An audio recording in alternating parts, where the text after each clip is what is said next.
ମା ମଙ୍ଗଲା କିଏ? କେମିତି ସେ କାକଟପୁରକୁ ଆସିଲେ? ମା ମଙ୍ଗଳାଙ୍କ ନାମକରଣ କିପରି ହୋଇଥିଲା? ଆସନ୍ତୁ ଜାଣିବା ସମ୍ପୂର୍ଣ୍ଣ ଖବର ମା ମଙ୍ଗଳାଙ୍କ ଗୁପ୍ତ ରହସ୍ୟ। ଓଡ଼ିଶା ରାଜ୍ୟ ପୁରୀ ଜିଲ୍ଲା କାକଟପୁରରେ ମା ମଙ୍ଗଳାଙ୍କ ଭବ୍ୟ ମନ୍ଦିର। ପ୍ରଚଳିତ ଲୋକକଥା ଅନୁସାରେ ମା ମଙ୍ଗଳା ବହୁତ କାଳ ପର୍ଯ୍ୟନ୍ତ ପ୍ରାଚୀ ନଦୀ ଗର୍ଭରେ ରହି ଆସୁଥିଲେ। ଥରେ ଜଣେ ନାଉରିଆ ନଦୀକୁ ଯାଉଥିବା ସମୟରେ ହଠାତ୍ ବନ୍ୟା ଆସିଥିଲା।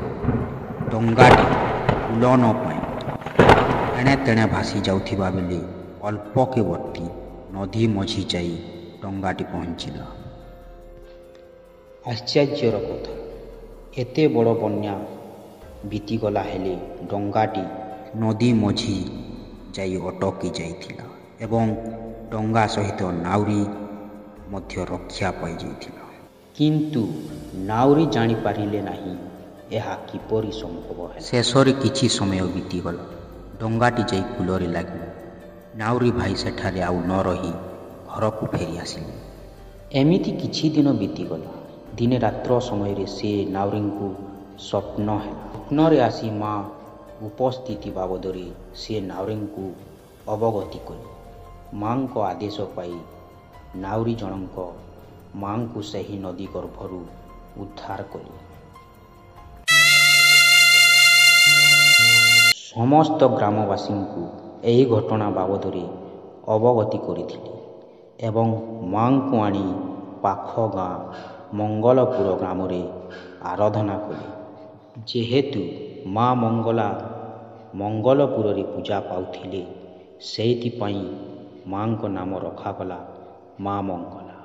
ଏମିତି ପୁଣି ଅନେକ ଦିନ ଗଲା। ସେହି ଗାଁର ଗୋଟିଏ କାଉ ନଦୀ ଉପରକୁ ଚାଲି ଆସିଥିଲା। ବହୁତ ଦିନ ବହୁତ ସମୟ ବିତିଗଲା, କିନ୍ତୁ ସେ କାଉଟି ଆଉ ସେ ଗାଁକୁ ଆଉ ଫେରି ନଥିଲା। କାରଣ ସେ ପ୍ରାଚୀ ନଦୀ ମଧ୍ୟଭାଗରେ ଅଟକି ଯାଇଥିଲା। ସେ କାଉ ଯେଉଁ ସ୍ଥାନରେ ଅଟକିଥିଲା, ସେହି ସ୍ଥାନରେ ହିଁ ନାଉରି ଜଣଙ୍କ ମାଙ୍କୁ ଉଦ୍ଧାର କରିଥିଲେ। ଏହା ଦେଖି ନାଉରି ଗାଁ ଲୋକଙ୍କୁ ଅବଗତି କଲେ ଏବଂ ଯେହେତୁ ନାଉରିଟି ଅର୍ଥାତ୍ କାକଟ ସେହି ସ୍ଥାନରେ ଅଟକି ଯାଇଥିଲା, କାକ ଅଟକିଥିବାରୁ କାକ ଅଟକ କାକଟପୁର ନାମ ହେଲା ସେହି ସ୍ଥାନ ଏବଂ ମା ମଙ୍ଗଳାଙ୍କ କାକଟପୁର ମଙ୍ଗଳା ବୋଲି ଆଖ୍ୟା ଦିଆଗଲା। ଏ ଥିଲା ମା ମଙ୍ଗଳାଙ୍କ ଗୁପ୍ତ ରହସ୍ୟ। ଆପଣମାନଙ୍କୁ ଭିଡ଼ିଓଟି କିପରି ଲାଗିଲା କମେଣ୍ଟ ମାଧ୍ୟମରେ କହିବେ ଏବଂ ସବସ୍କ୍ରାଇବ୍ କରିବା ଭୁଲିବେ ନାହିଁ, କାରଣ ଆଗକୁ ଏମିତି ନୂଆ ନୂଆ ଭିଡ଼ିଓ ଆଗକୁ ଫେରେ ଆସିବ।